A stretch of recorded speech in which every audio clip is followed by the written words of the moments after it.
Alright, now hear me out. You're not a bad person if you believe some things from the right and some things from the left. A lot of people have this idea is that if you identify with the left, then you're an enemy of the right, or if you identify with the right, then you're an enemy of the left. But that's not true. I hold virtues from both sides. So for example, I support gay rights, which is from the left side, of course, but at the same time, I'm not 100% opposed to Trump. I might not like him as a person, but as a president, he's done pretty well to support the United States financially and just thriving it into greatness as it is today. Now, love him or hate him, Trump puts America first. That doesn't mean that the rest of the world should be neglected. America has to be at the top of the charts. America first 100% of the time. There are still some things that should be taken into consideration to go on with the rest of the world, but Americans should be focused on their own country.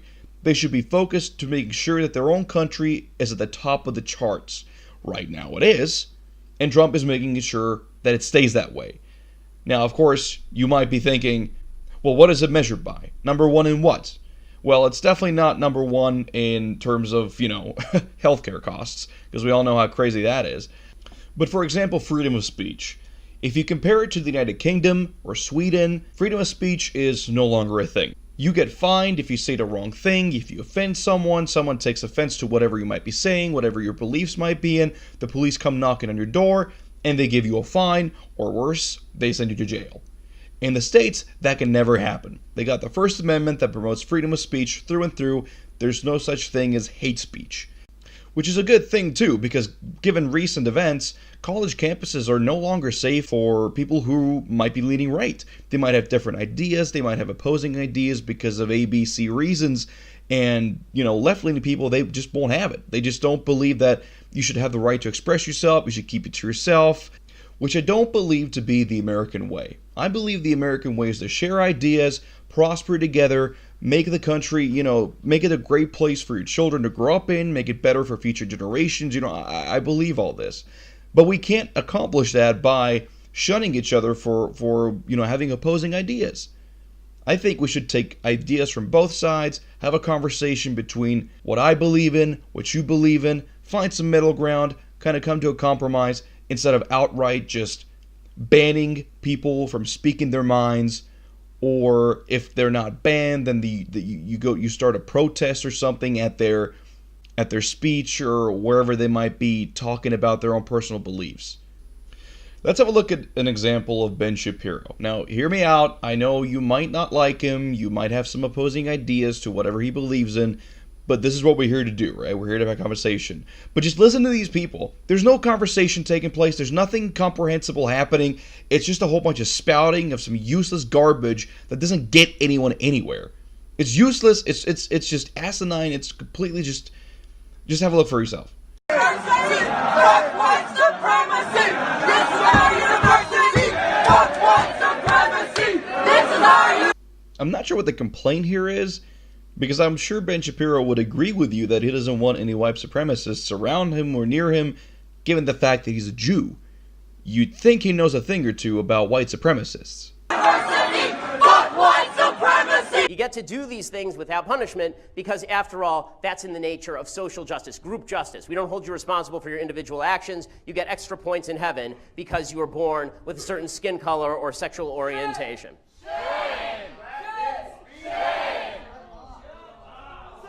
You can hear the grumbling in the audience.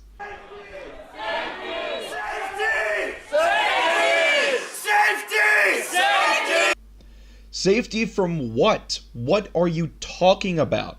See, this is why I went from the left to the right. Okay, that's not fair. I didn't really go anywhere, but I changed my opinions on some things. For example, I've seen a lot of YouTube videos where people just gather as a protest to kind of voice their concerns over something they may disagree with, and they just spout this nonsense, this incomprehensible bullshit that doesn't make any sense. This doesn't get anything done. You're not changing anyone's minds. You're not changing anyone's opinions. I'll tell you what. I looked at a lot of videos of Ben Shapiro once I found out who he was. I looked at a lot of videos from Steven Crowder once I found out who he was.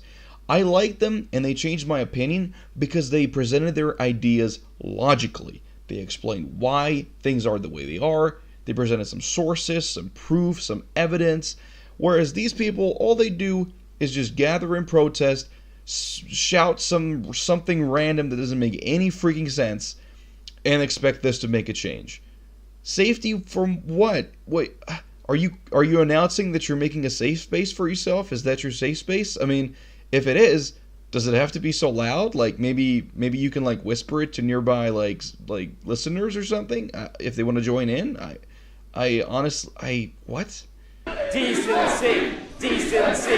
Decency, decency, decency, decency. You know what decency is? Here, let me read the dictionary definition. Behavior that conforms to accepted standards of morality or respectability. You are not demonstrating either one of those standards at all. What you could do is you can wait until the panel opens afterwards. Ben Shapiro does these panels after every one of his speeches to let you ask questions so you can engage in civil dialogue with them. But no, these guys cannot wait to get up there, really show the world that they're really opposed to this evil Nazi, this white supremacist Ben Shapiro who's there to oppress the shit out of them with his words, with his reason, with his logic. No, we don't want reason and logic. No, sir, we don't want that. Here's the thing. You don't have to limit yourself to just either the left or the right or, what are they called? Alt-right, alt-left, whatever they call it. I don't know. The spectrum is so big and wide now. You don't have to limit yourself to just one thing. You can identify as Democratic, you can identify as Republican, whatever floats your boat. You can still take and approve of ideas from opposing sides. You don't have to exclusively tie down to either the Democratic Party or the Republican Party or to the left or to the right. You can be in the middle, like me. Just look at facts, look at reason, look at what makes sense to you, and then come up with your own thoughts and opinions on things. That's how you make the world turn. Don't just limit yourself to something. Don't just accept one single title. Get many. Reach out. Look at things from different perspectives. Understand why a person believes the way he does. Try to change his mind. Maybe try to have him change your mind. That's what I do a lot. Actually, I had a friend of mine who I've known for a little bit now. He's very left-leaning. Let's just put it at that. And recently, we actually engaged in dialogue.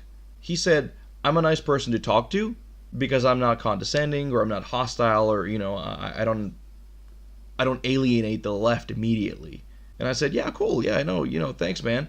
And then we got to talking about different subjects, like why is Trump a bad person, yada yada, so on.